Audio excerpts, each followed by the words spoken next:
Opo. Pinagpapawisan ka eh. Ano? Ang pawis mo, ayun oh. Kang kita. Marami ang nakasingaw sa'yo. Opo, ang init ng likod ko. Mainit, malamig na. Oo. Gumagana ang likod mo. Opo. Dati ba mabigat yan? Sakit ng likod ko kaya Dati, ngayon, gumagana siya.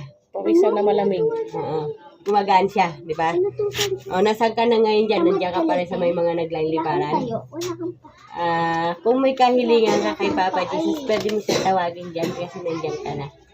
Kung may katanungan ka about sa climate natin, alam mo, sagutin ka niya. Nakikita mo na siya? Nakikita mo na siya? Liwanag lang po. Paliwanag siya. Yung mukha niya maliwanag.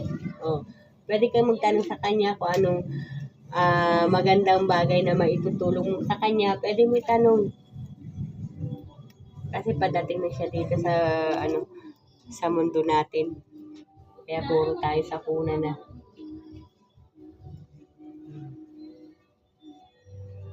Kasal ka siya? Nananalangin ka lang? Opo. Sige. Malaki na ginaan ng paa mo. Opo, wala na nga eh. Ay na, sobrang sakit eh. Oo, sige. Bali, nung in-spiritual cleaning ka, gumana ang pakiramdam mo. Pero mas lalo nung natawas ka, di ba? Opo. Kasi may mga sumingaw sa'yo mainit, malamig, mainit, malamig. Yun ang nagiging dahilan ng pagsakit ng katawan mo o pag mo, paa mo. Pagbigat, pagkirot. Kasi may dumali sa'yo. Yung matandang babae na yon ang dumali sa'yo. Pero yung Parang hindi naman siya matanda, parang bata pa. mga ilang taon? Mga siguro mga kaisang edad ko lang din. Pero yun. hindi ko maaninag mukha niya eh. Oo. Pwedeng ipinakulam ka. Kaya pwedeng may tutuklasin ka pang kung sino yung talaga kumukulam sa'yo. Nagpakulam sa'yo. Ano yun? Panay-panay pa rin ang singaw sa katawan mo? Opo, sa likod ko eh. Maganda. Nagsisingawan. Nandiyan ka pa rin sa maliwanag. May mga puno. May mga puno ka na nakikita. Maliwanag lang po. Ayun lang, wala nang iba. Hindi lang, lakbay ka lang. Basta importante sumisingaw sa katawa mo, no? May sama ka ba, be? Meron po. Nagtatrabaho? Opo, nasa malayo. Bambansa? Hindi po. Manatawid dagat lang mga biyahe niya.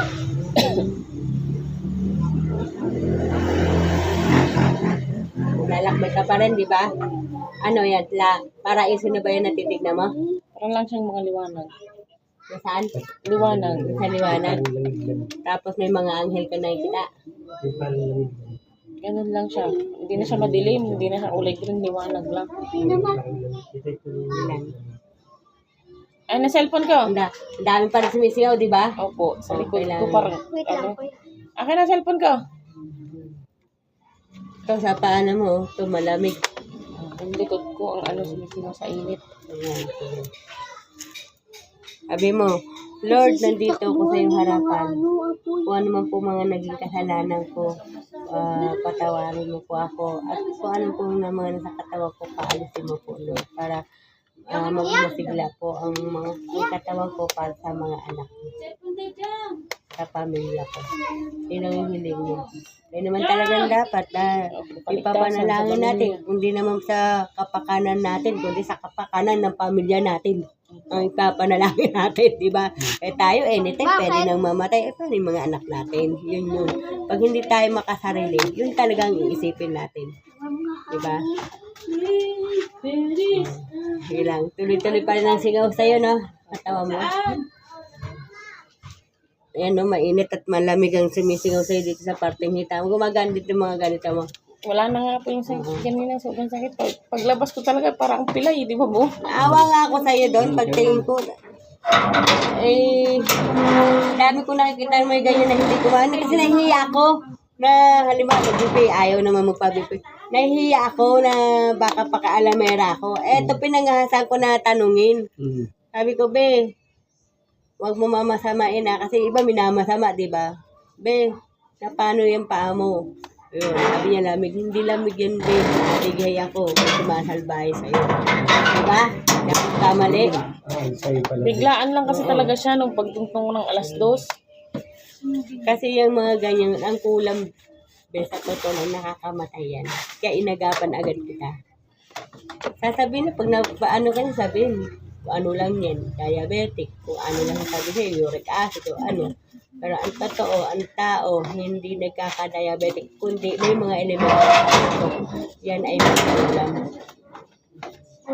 Kadalasan ng ginagawa ko may mga diabetic, may kulam pala. Di ba? Dito karami sa Pulido, dami din. Sa atin dito, sa amin, marami din. Patagalito pala. Okay na po, Nay. Hindi pa, nag-ano pa tayo, pinapasingaw pa natin na pinapasingaw. O ano, naglalakbay ka pa eh. Ano, maliwanag pa din siya. Opo, liwanag na lang siya. Yan ay pagpatataka mo. Nakapikit ka, bakit nakikita mo yung mga bagay na ganyan? Ibig sabihin, naglalakbay ka pa. Hindi pa tapos tayo. Hanggat may kandila pa tayo. Ang kagandahan ba,